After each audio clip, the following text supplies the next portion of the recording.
Hello and welcome to Disney Movie Investigation. If this is your first time watching, welcome to the show. This is our part of our bonus series where we take a look at the Saturday morning cartoon shows that we remember growing up. In this video, we are taking a look at Doug the series as well. Stay tuned as we look at the live stage show Doug Live at Disney Hollywood Studios. And if you are enjoying these videos, please do hit that subscribe button. That way you will never miss any one of our case files. But for now, sit back and enjoy this episode of Disney Movie Investigation. So like I said, today we are covering Doug the series. This was created by Jim Jenkins and it aired on Nickelodeon for seasons 1 through 4, ABC for seasons 5 through 7, and so it aired for a total of 7 seasons from August 11th, 1991 to June 26, 1999, with a total of 117 episodes. So let's take a look at the background of the series. Doug was created by Jim Jenkins, who in 1984 suffered a rough breakup and a biking accident, and he was developing Doug while he was in recovery. Originally, the characters were going to be created for a series of children's books.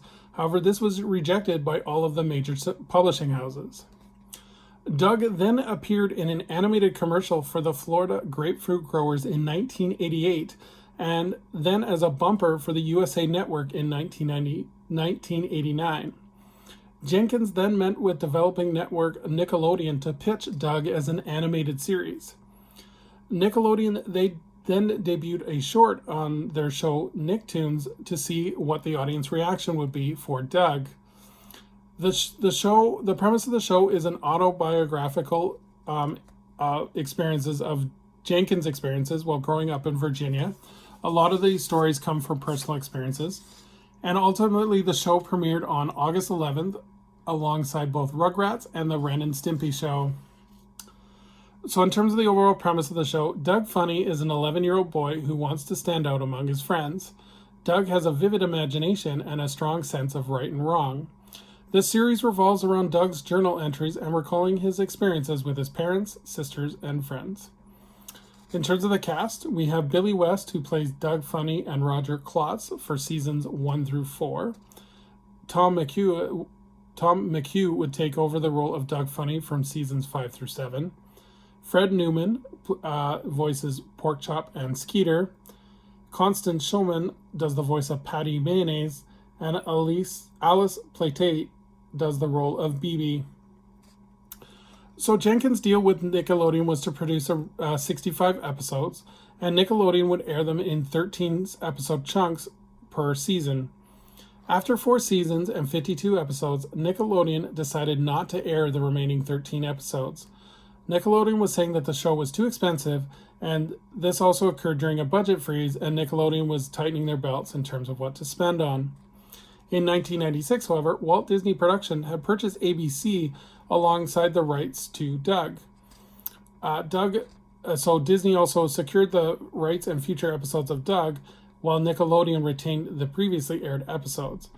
And because it was too expensive to bring on Billy West, the voice of Doug, Doug was voiced then by Tom McHugh as a replacement for Billy West. And original creator Jenkins also became less involved when Disney took over.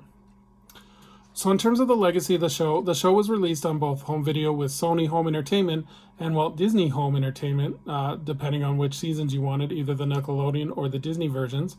And then a video game was released in 2000 on Game Boy Color called Doug's Big Game. And then a theatrical movie was also released based on the success of the Disney shorts, and this was called Doug's First Movie, and this is currently available on Disney+. This also inspired a theme park attraction in Walt Disney World in Florida called Doug Live. It was a live stage show created for Disney Hollywood Studios, and this is located currently where Frozen, A Musical Celebration is now. Or if that's the other location, is this theater was also used for American Idol. In the pre-show, guests would see on monitors an interview with series creator Jim Jenkins, along with Doug trivia questions. A cast member would then come out in colorful costume and would entertain the guests as they entered the theater.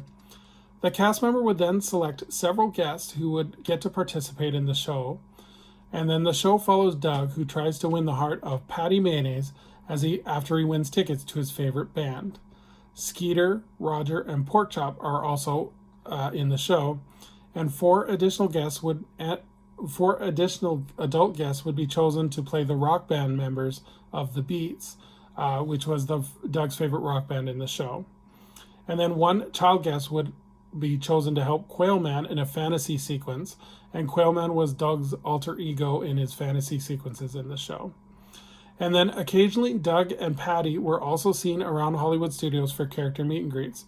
I know they were brought out especially for when Doug's first movie came out. They were used to promote the film, and then when Doug Live became part of the Disney's Hollywood Studios, they were used quite frequently there as well. So the show ran until May 12, 2001, when it was replaced by Get Happy with ABC, which was a tape show that would show previews of upcoming ABC shows. So in terms of Doug, would I recommend the show? I never really watched the show as a kid. I would catch an episode here and there, but it was a bit tame for me. Rewatching the show, I can see how popular it was because the stories are engaging and there is a different character for everyone, depending on what you like. For the girls, there's Patty Mayonnaise.